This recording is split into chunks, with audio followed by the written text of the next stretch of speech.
Hello, everybody, and welcome to the Pixel Classroom podcast here. And today, of course, is week 3. Actually, it's week 4, actually, of the building the thinking classrooms today. So we're going to go ahead and talk about that in number 4. Hi, everybody. I'm Ryan Reed, of course, your host for the Pixel Classroom podcast.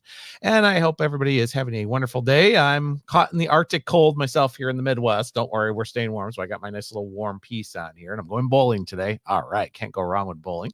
By the way, also think about joining or supporting our Thinking Classrooms Donors Choose project. Is live right now until May 1st. So we got plenty of time on here about working that. So I hope everybody will go ahead and join and think of doing that for us. So I'll get on that part too.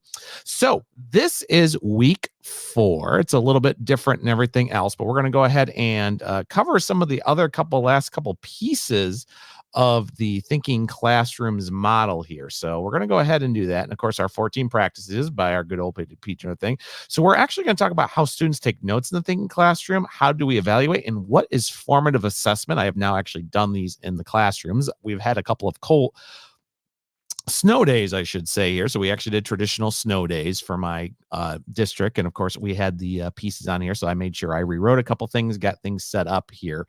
And of course, I said, how do we grade, which would be in the final week of the Building the Thinking Classrooms model, which I'm actually going to do in 2 weeks. I have some guests, hosts that are going to be coming in here in the next week here. So we're going to get those episodes recorded.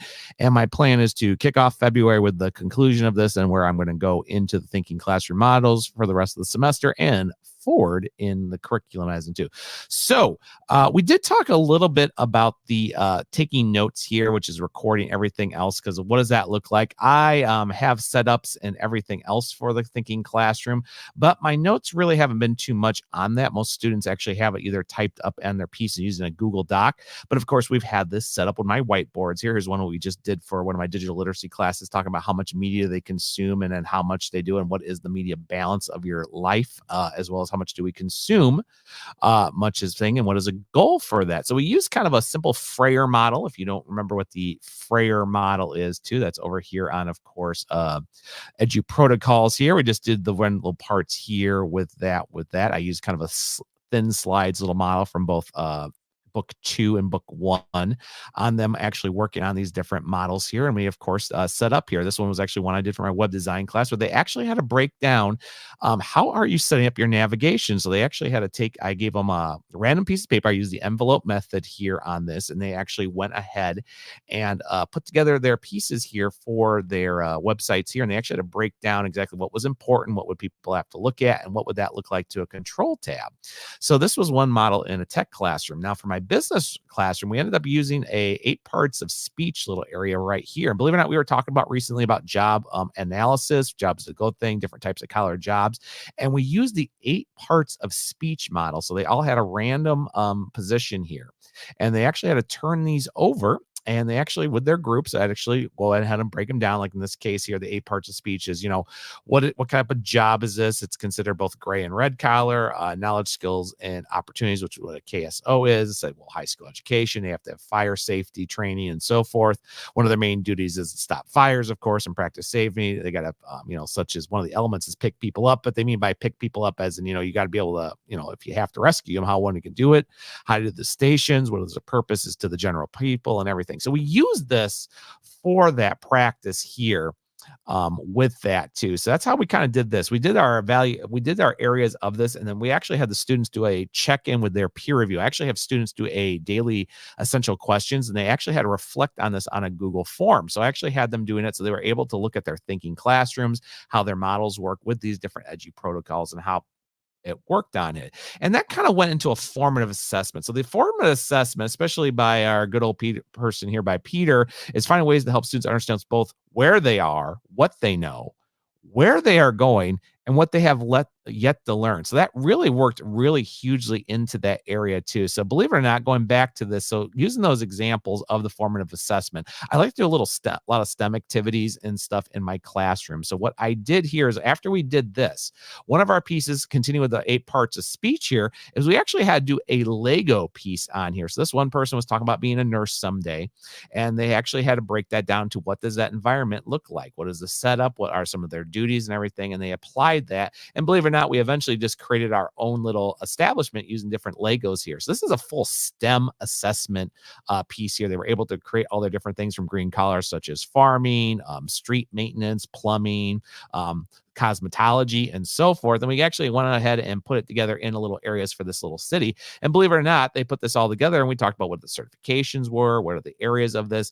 And going forward, they're actually going to have to like look at this too, like worrying about where they go for insurance, what do they do for what are the benefits of their jobs and everything. So we're really kind of breaking down those practices in here. And of course, we did an exit ticket. I used both Google Forms and a program known as Otis, which was able to formatively and do a little bit of summative assessments on what the students do. They actually would have to apply it with our open-ended questions, very similar to the original pieces here of the non-curriculum and collaborative areas of the thinking classrooms back from 1 through 3 here, as well as going back to steps 5 through 6. So we really had to look into that too. So it's still emerging. I found out those students are doing a lot higher than what I've done with formative assessments when I have not used this model. So it's actually being pretty eye-opening here right now. I'm actually been pretty happy with this. The students are actually enjoying it, gets them moving around.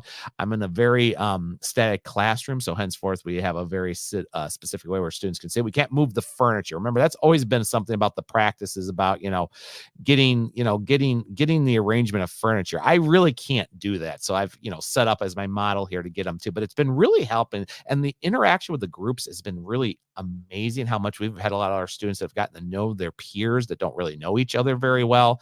They've really come up with their different assessments and everything. So it's really looking nice about having this like formative assessment that is set up through something like that. Like I said, a written area, an exit ticket, one of these edgy protocols, and then applying it to that much more larger area practice that really goes into, the 13 about the format, about, what they know, what are they understanding, where are they going with the classroom. So it's really developing, but I've really already seen it in about 4 of my different classrooms, as I show you with those models, where they are getting more area. There is definitely more interaction. There's more thinking and applying the classroom. So the model is actually working, but what's really the thing is the questions. And one thing that worked really, really good with these 2 classes here is they kept asking me questions about it. And I answered them by another question. I said, yes, but is that a position that is, you can take the job and you go? And they're like, well, no, I have to have this education. I have this certification. I'm like, then what would that be? And they went, oh, that would be this, or I would probably have to look it up and maybe I'll Google search it on my Chromebook on this. And it was like amazing how they were just getting that redirection of a question for a question, which has always been asked about me, about saying I don't go enough with the depth of knowledge. Like I get to a DOK 2 and then I get into a 3, but getting into that DOK 4 and 5 has always been a challenge to me for many years. And on some classes, I've been able to do it beautifully, like with consumer education.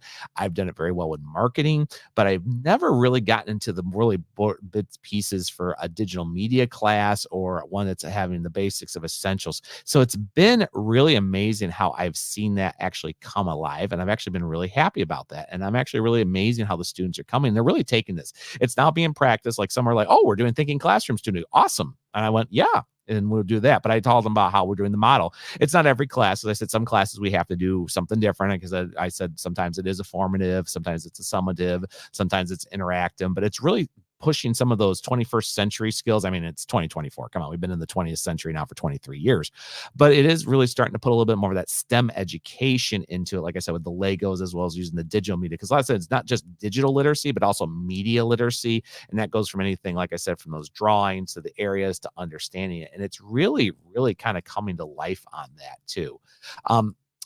I'm really enjoying how I'm doing with this and everything else. And I'm definitely seeing the improvement. Like they said here, but like say prevalence sense with 10 to 15%. I have been pretty good on slow goals for the last couple of years. I definitely, before I implement this, I saw my things, but I also saw my weaknesses in my teaching as well as my assessments. But I've already seen improvements in my first couple of small assessments, since we've only had a few weeks of school this semester since starting this curriculum, because weather's not cooperating and it's only been so many classes. But I'm already seeing an improvement I've seen than previous years with this. I'm seeing much more turn in of assignments. I'm seeing much more thinking questions. I'm seeing more engagement. Engagement's always, of course, key in any classroom, no matter what you're teaching. And it's really doing good. And, I went to go talk to a couple of my peers on this, because they're trying to do the model too. And they say themselves too, that they really are seeing a lot of the more of that engagements and really get more to that thinking, which they've been working on. But, as they said, they were kind of missing that little piece of the puzzle, and they're doing it. But like I said, very early on, very pieces. I've, even had my instructional coach come in and check this, and they've really liked the model. They're going to come and see one of the other models coming in here later this week and giving me notes here, but they're really giving me a nice feedback on that. So I'm really seeing the pieces, those puzzles finally coming in from all this. But like I said, you really had to build. And like I said, building Think Classroom is very math centered. Yes, there's an R1 too. Like if you look at the publications, I mean, you have your other areas here, which I'll share here besides the main book. But the fact that you can actually do the study guide, and there's, building on the on the Thinking Classroom, which is also by Peter Legend and so forth too.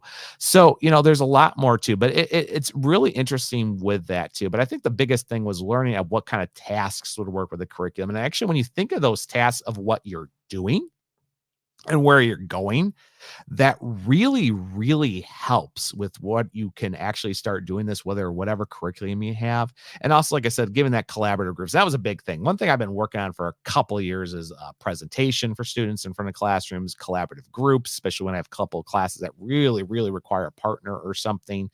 And that's really looking at, I think the random selection has been working very well, especially the cards, because they really are seeing how random that is and what's available to them. So that's been working really area. And it's also getting those work environments. I have to say, especially when I can't really, move I really can't. I can move chairs, I can move students, but I cannot move counters, and I cannot move desktop computers. It just does not work. If somebody finds a way to do that, please let me know. I'd love to hear it in the comments or on feedback here. But, I had to use about that because, as I say, don't try to have a forward facing room, as in like everybody looks at the board right here. Yeah, we have that. I've used it for models, but I've had to work with that too. But it's really looking at those how, where, and how those tasks are. I mean, I've actually seen YouTube videos. I've talked to some other teachers that have been using Thinking Classrooms for a couple years now, and they've really had to work on how those tasks works. And they said themselves, like, they'll go maybe a week sometimes not doing a Thinking Classroom hours just because of the way the tasks work. And a lot of the kids go, oh, I want to go back to that Thinking Classroom. I really like that. And it's really good because it's really helped you deep into where you can do it. But there are also points where they also explain too, like, there is a point where you have to do, like when my web design class, which I shared a little bit ago here in the visual part of the live streaming, is giving those examples. And then this coming week here, we're kind of just going through more of the video instruction, the you do, I do, as well as the check-ins with the rubrics to do it. So there is a thing there, but of course we're going to then break that down again in a couple weeks as we move on to tag coding for shell codes. Right now we're kind of in Canva working the design here to get that backwards model together, and then we're going to kind of work on those tasks and moving that too. And then, like I said, homework's been interesting. Like I said, I'm not a homework teacher, but I've had a little bit more students having homework here because of everything, but it's not what it was. I've actually had a huge turnaround rate on assignments getting turned in, and I really like it. Maybe I'll have one or two people from absences, which is fine because then they have an extra couple of days to work on things.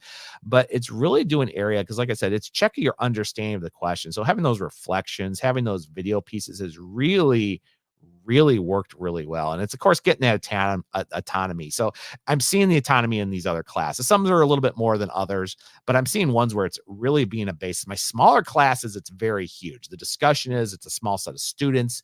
It's really a lot of good autonomy. They really are looking at the collaboration. I have them pass the marker around. That's one thing is sometimes I have to constantly now pass the marker to the next person, discuss on this, and then that gets a little bit more taking. And of course, our note taking we've been doing using the a shared Google Drive on Classroom has worked really well. They can get in there. I had students that were gone a couple days say, hey, I heard we were doing this for the job analysis. What does that look like? I said, go ahead and check the notes. And they looked like, oh, I see how it breaks in. And then maybe they would ask me a question like, hey, Dr. Reed, what is this question asking me? I said, it's asking you this. So how would you answer it that way? And they went, oh, I would do this. So it's helping. The note taking is doing it. I like that shared pair is working really quick. And I have notes and I have GIM kits too, which has actually helped because I did my first GIM kits for a little exit tickets this week, and it really worked well. I saw a huge improvement in engagement. I saw a high percentage of questions, and I compared it to last semesters of the same courses, and there's a huge change, not only in engagement, but actually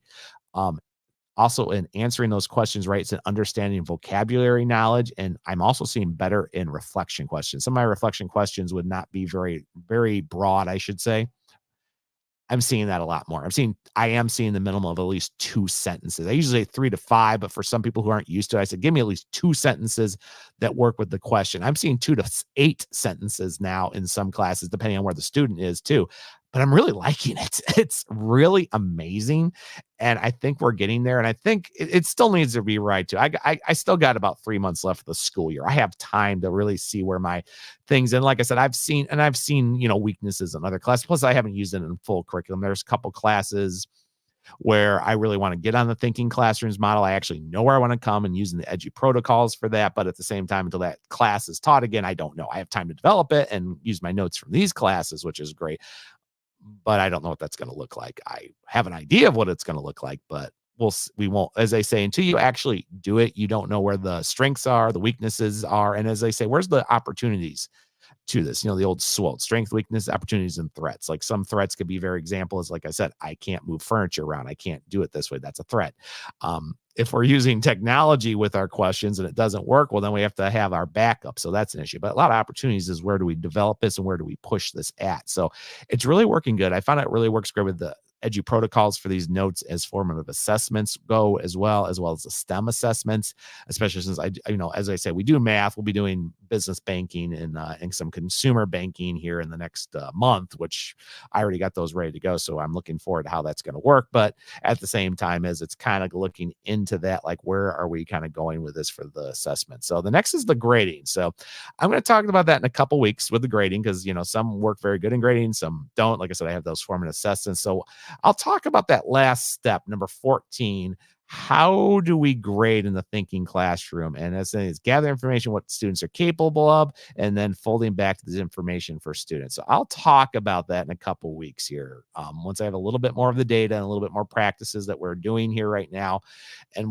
I'll go into it. Remember, it might not be the exact grading. It might be the old classic, like, hey, you got 9 out of 10 questions right, good job. Or like, as a thinking and a pair of a summative on a thinking level and a higher understanding, this is beautiful too. Well, we're almost there. Where are we going, and having rubrics kind of designed to this. So I'll talk about those in a couple weeks on what we're going to do it. So I'm kind of keeping it short and sweet, everybody, here, because these really isn't a lot to talk about. I'm showing what works in my classroom, what has not been working. And in a couple weeks, I'm going to come back here and do the final of where I am in the building, on the thinking classrooms, and where I'm going forward with this. And then I'll probably just check in here.